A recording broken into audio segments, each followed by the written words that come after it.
معارف. مسئله تعلیم و تربیه در سیاست اجتماعی دولت و حکومت موقع کلیدی داشته.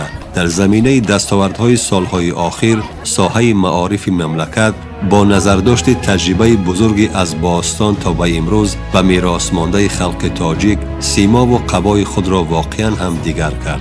مورد ذکر است که همه ساله با کمک و دستگیری های پیشوای ملت پرزیدنت جمهوری تاجیکستان محترم امام علی رحمان مبلغ گذاری به ساحه معارف ناحیه رو به بهبودی نهاده. در این زمینه سلسله کارهای آبادانی و سازندگی به عمل برآورده شدند.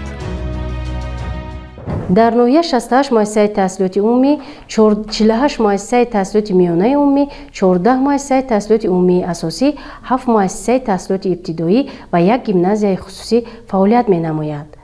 در مؤسسه‌های تحصیلات عمومی ناحیه 28744 نفر خواننده به تعلیم فرا گرفته شده است که این نسبت به سال 2023-24 1059 نفر زیاد می باشد. نسبت به سال 2020 3950 نفر زیاد می باشد.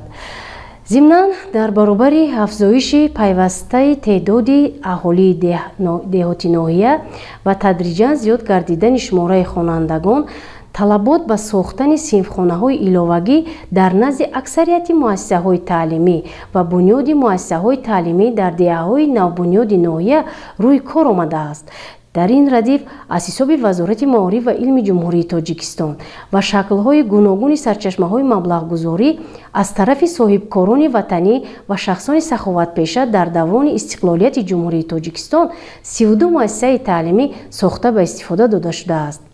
از جمله اگر به سال 2024 نگاه کنیم، در نزد 5 مؤسسه تحصیلات عمومی 20 صنفخانه ایلاوگی برای 500 جای نشست، اینچنین 3 مؤسسه نوبنیاد با 22 صنفخانه برای 550 جای نشست، در مجموع 42 صنفخانه ساخته به استفاده داده شده است.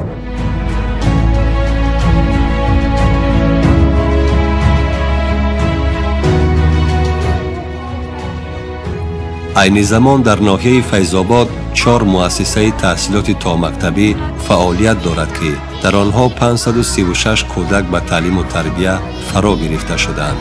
2 مؤسسه تا مکتبی در سالهای آخر پرره از تعمیر برآورده شده امروز فعالیت نظررس دارند. مؤسسه سال 2017 با تشبث صاحبکاران تعمیر کرده شد و به استفاده داده شد و سال 2023 با دستگیری و تشبث بیوسته جناب عالی محترم پرزیدنت جمهوری تاجیکستان امام علی رحمان همین انشاءات از نو از تعمیر اساسی برآورده شد. در مؤسسه 70 نفر کودک در 3 گروه فعالیت میکنند. در کودکستان 3 مربی فعالیت دارد، معلوماتشون عالی، اختصاص تا مکتبی.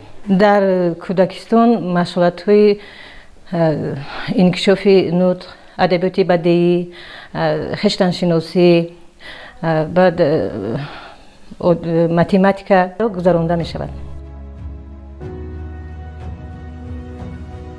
در ناحیه 68 مؤسسه تحصیلات عمومی و یک گیمنازیای خصوصی فعالیت می نماید که از این 5 تای آن محض در زمان صاحب استقلالی با شرایط و امکانات‌های سطحی بلند جهت تعلیم و تدریس نسل نورس بنیاد شده است.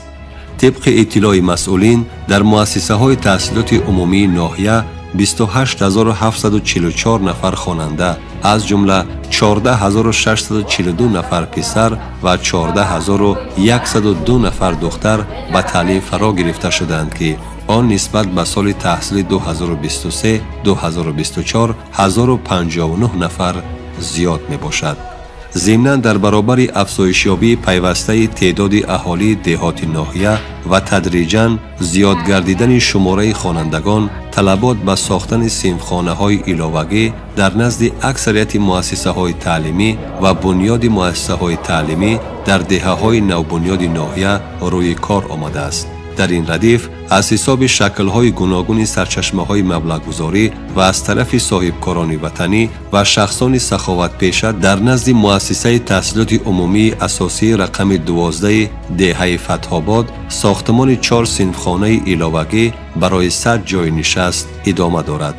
ناگفته نماند که با تشبث صاحبکاران وطنی سال 2024 بینای علاوگی در مکتب رقم 43 ناحیه با طرح نو و زمانوی با تجهیزات معاصر و صنفخانه‌های کشاد و برهوا ساخته به استفاده داده شده است که امروز خوانندگان با روحیه بلند در شرایط سطح عالی پی آموزش علم و دانش می باشند. مطابق سخن‌های پیشوای معظم که سرمشق کاری خود کرده ایم در ساحه معارف، مثال سالهای آخر مثلا سال 2024-2025 موفقیت‌های خوب به دست آوردیم. ما در همین سالهای با برکت گویم ممکن است بینای نوی مؤسسه تعلیمی رو که برای 270 جای در یک بست قرار دارد از 8 صنفخانه عبارت است با دستگیری صاحبکاران، مخصوصا یکی از صاحبکاران وطن دوست، یکی از صاحبکاران آبادکار خیرالله تقازاده. همین بنا را ما سال گذشته به استفاده دادیم و خیلی مشکلی نرسیدن صنف‌ها برای ما حل شد.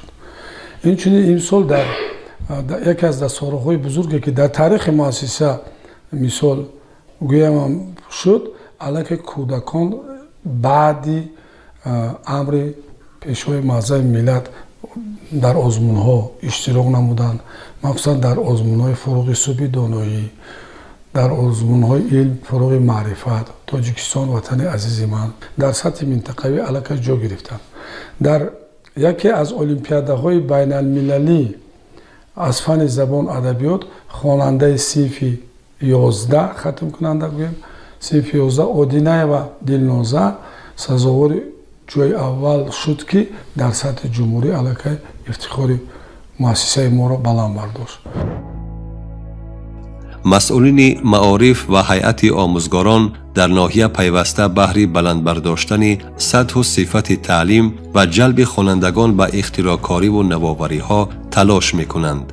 از نتیجه زحمت آموزگاران بود که خوانندگان مؤسسه های تحصیلات عمومی ناحیه در المپیاده های سطح بین المللی شرکت ورزیده با دستاوردهای شایان تحسین با 4 مدال به وطن برگشتند.